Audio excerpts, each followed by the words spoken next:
क्या आपके साथ कभी ऐसा हुआ है कि आपने किसी चीज के लिए दिन रात एक कर दिया, लेकिन आखिरी वक्त पर वो आपके हाथ से निकल गई? उस वक्त दिल में सिर्फ एक ही सवाल आता है, मेरे साथ ही ऐसा क्यों हुआ? हम अक्सर जिंदगी को एक छोटी सी खिड़की से देखते हैं, जहां हमें सिर्फ आज की तकलीफ दिखती है। लेकिन याद रखिए, ऊपर वाला जिंदगी को उस खिड़की के बाहर से देख रहा है, जहां उसे आपका आने वाला कल भी दिख रहा है। आज की इस कहानी में हम जानेंगे कि क्यों कभी-कभी हार ही असल में जीत की शुरुआत होती है। एक छोटे से कमरे में आर्यन अपनी आंखों में आंसू लिए बैठा है। उसके हाथ में रिजेक्शन लेटर है। आर्यन ने बचपन से ही बादलों को छूने का सपना देखा था। उसके पिता ने अपनी जिंदगी भर की जमा पूंजी उसकी ट्रेनिंग में लगा दी थी, लेकिन फाइनल मेडिकल टेस्ट में एक छोटी सी स्वास्थ्य समस्या की वजह से उसे रिजेक्ट कर दिया गया। आर्यन टूट चुका था। उसने भगवान को कोसा, किस्मत को कोसा। उसे लगा कि उसके पिता के पैसे और उसका भविष्य सब बर्बाद हो गया। उसने खुद को कमरे में बंद कर लिया।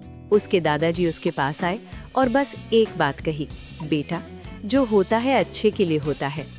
आर्यन चिल्लाया, इसमें क्या अच्छा है? मेरे पिता के पैसे डूब गए, मेरा सपना टूट गया। दादाजी मुस्कुराए और बोले, अभी तुम्हें सिर्फ एक बंद दरवाजा दिख रहा है। शायद खुदा तुम्हें किसी बड़े हादसे से बचा रहा हो या किसी बड़े रास्ते पर ले जा रहा हो। पायलट ना बन पाने के बाद आर्यन ने मजबूरी में एक छोटी सी टेक कंपनी में काम शुरू किया। वहां उसे कोडिंग और ड्रोन टेक्नोलॉजी में दिलचस्पी होने लगी। उसे एहसास हुआ कि उसके पास तकनीक को समझने की एक गजब की समझ है। 3 साल बाद उसने अपनी खुद की एक कंपनी शुरू की जो मेडिकल ड्रोन बनाती है। ऐसे ड्रोन जो पहाड़ी इलाकों और आपदा के समय लोगों तक दवाइयाँ पहुँचाते हैं। एक दिन भारी बारिश की वजह से एक गांव का रास्ता कट गया था। वहाँ एक बच्चे को तुरंत एंटी वेनम की जरूरत थी। आर्यन के ड्रोन ने 15 मिनट में वहाँ दवा पहुँचा दी और उस बच्चे की जान बच गई। उस दिन आर्यन को दादाजी की बात याद आई।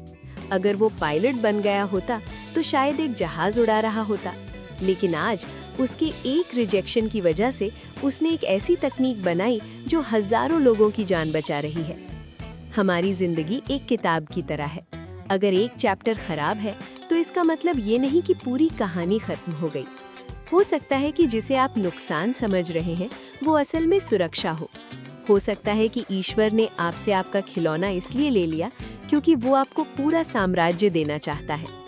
धैर्य रखिए, जो आज दर्द है वही कल आपकी ताकत बनेगा, क्योंकि विश्वास मानिए, जो होता है अच्छे के लिए होता है।